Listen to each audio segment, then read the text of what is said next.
Let's get into this week's book review. This week I'm going to review Essentialism, The Disciplined Pursuit of Less by Greg McKeown. And it's a good book, by the way. It was written in 2014. It's sold over 2 million copies. It's published, I think, in at least 40 countries. It's a very popular book, and it's been around some time. I actually read the 10-year anniversary, which had a lengthy introduction about what's happened in the past 10 years since the book was published. Now, I will tell you right off, the main topic of the book is, doing more for less. And essentially, if you don't prioritize your life, someone else will. The book is about 260 pages. I listened to it on Audible. The Audible was 6 hours, 6.5 hours. I can tell you, though, that the author probably could have taken some of his own advice and really just put the essential, content in the book. I thought the book could have been shorter. The concepts were pretty simple. I did like the real-life examples they used, but the book could have been a third shorter for sure, and I wouldn't have gotten any less out of it. But nevertheless, it was a really, really good book. One of the interesting concepts that we may disagree from the book is success can become a catalyst for failure when it leads to the undisciplined pursuit of more. Like when you're successful, you think you're going to, hey, let's just do more and more and more, and all of a sudden you spin out of control. The book's really positive. It's a good book for anybody who feels they're stretched too thin, they're overwhelmed, they're not making enough progress. It's good for leaders on how to organize your teams, all that kind of stuff. I'm going to give you a really quick overview, talk about some of the chapters, then I'll get to the core themes from the book. You probably handle this book pretty quickly. I try to be essential about this review. But essentialism is, essentially about choosing what matters, choosing what not to do, choosing how to spend your time, energy, and focus with intention. It's a philosophy for living, leading, and creating with clarity and purpose. So in the first chapter, there's 4 parts of the book. The first part is essence, and that's the mindset of an essentialist. Let me just say right here, I think the book, referred to the vital few, trivial many concept from the 1800s 31 times in some form or fashion. I mean, if you understand the vital few, trivial many, and if you can, if you can figure out how to apply that to people you deal with, things that you do, how you spend your time, all your choices, just concentrate on the vital few. It's the same thing as Pareto's principle. It's the very same thing. It's really what the book's about. It just explains it in about 300 ways. Not badly, though. Not badly. Got a lot of it. So chapter 1, the essentialist. It really just says what's the difference between an essentialist and a non-essentialist. And essentially, a non-essentialist just reacts to everything, where an essentialist highly designs their life. And so an essentialist trades off being busy for being intentional, which goes to chapter 2 is choose. And what choose is just, look, you have the power of choice. And you can always choose what you do. You don't have to be forced to do things. Whether you get in a rut or you feel pressured, you're not forced to do anything. Which leads into chapter 3 is discern. And discern is really just comes down to asking yourself constantly, what's the most important thing I could be doing right now? And that's what discern is. Goes to chapter 4, trade-off. What it talks about a trade-off, you can't do everything. You just have to realize some things you're not going to do. There's going to be a trade-off. If I don't do this, I will be able to do this, and the thing I choose should be more important, and therefore I should have a much better life, or much better productivity or outcome. That gets us to part 2, which is exploring. That's discerning the vital few. Once again, vital few, trivial many is mentioned 31 times.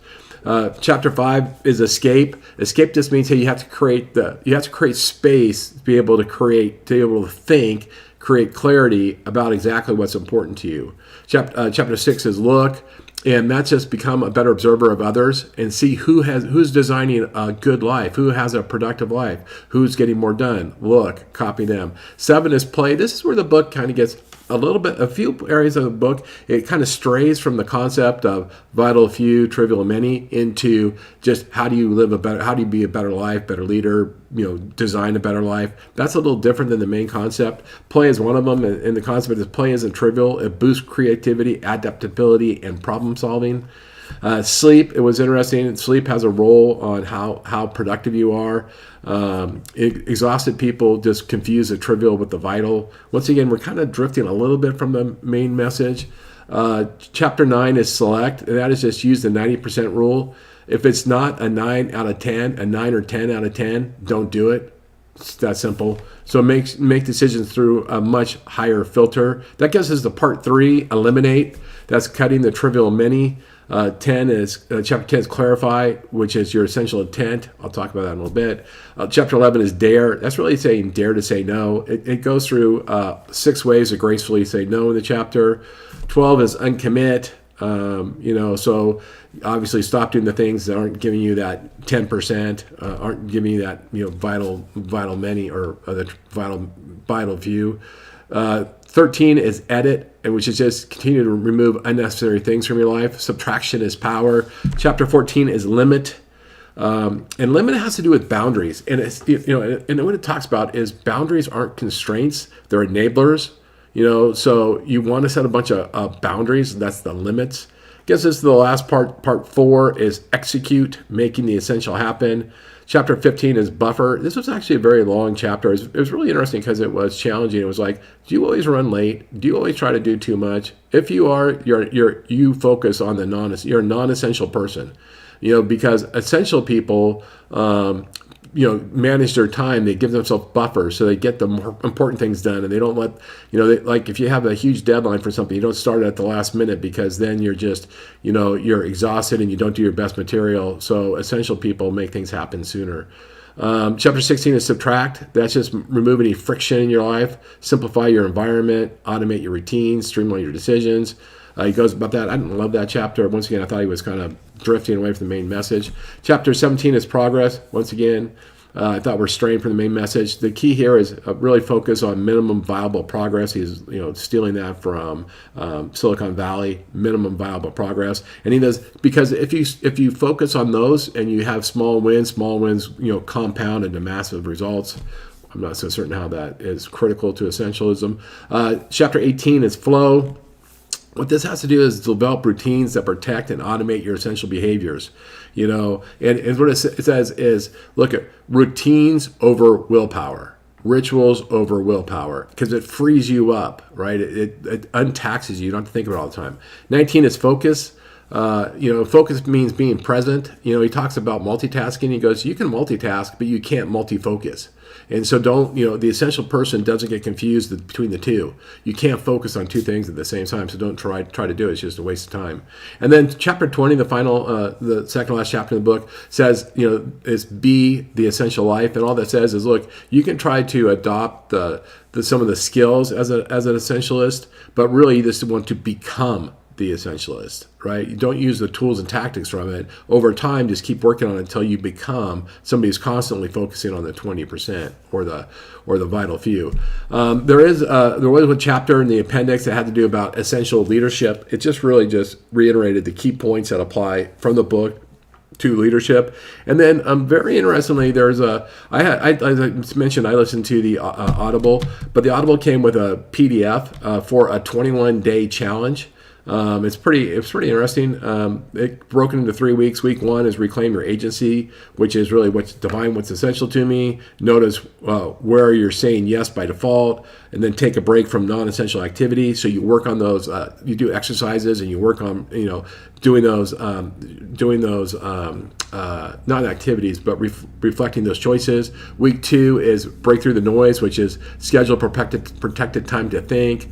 Ask what problem am I solving, and then try saying no at least once a day. That gets you into week 3. Once you're trying to build these habits, for making these choices, it's make it happen. That's by create or refine your routine, remove the one friction point from your work, and write your essential intent. Now, the essential intent is a concrete, measurable, inspiring goal, and that is, what are you trying to achieve? What are you absolutely specifically trying to achieve? Then there's the 90 and other notable tools and concepts in the book. There's the 90% rule, which is ruthlessly prioritize based on what is undeniably vital. There's a graceful no, which we already talked about. Learn how to say no. We talked about the minimum viable progress. The other thing, this came up quite a few times in the book about sunk cost. We have a sunk cost bias. If we've spent time on something, we're more likely to continue spending time on it because we've already spent that time on it. It's just like if you buy a jacket, even though you never wear it, you keep it because you have sunk costs. You already bought it. The sunk cost was actually a really freeing thought. There's a lot of things that we have the sunk cost bias to that we have to just go, look, it's not worth it. We got to give it up, whether it's an activity or it's a relationship or it's a piece of clothing. Next thing were boundaries equal freedom, which we talked about, and then routine over motivation. Build systems, not willpower. So just kind of rounding this out, I think it was a pretty good book. It's books, like I said, about doing more. Doing fewer things, creating more, essentially. And it has a lot of the on-purpose person in it. There's a lot of borrowing from other books, I thought, which is fine. The book was pretty straightforward. It was relatively short, practical. It's easy to apply. It was a little light on systems, a little light on specific implementation strategies. But I like the book. It's worth reading. It's a quick book. I hope you enjoy these book reviews. I get good feedback. I hope you like this book. This book was really easy to read. I would recommend it once. I would read it once. I'd probably listen to this book or read it again in 5 years. It was worth it. With that, thanks for giving me some of your time. I appreciate you guys. I'll look forward to talking to you again soon. Thanks so much.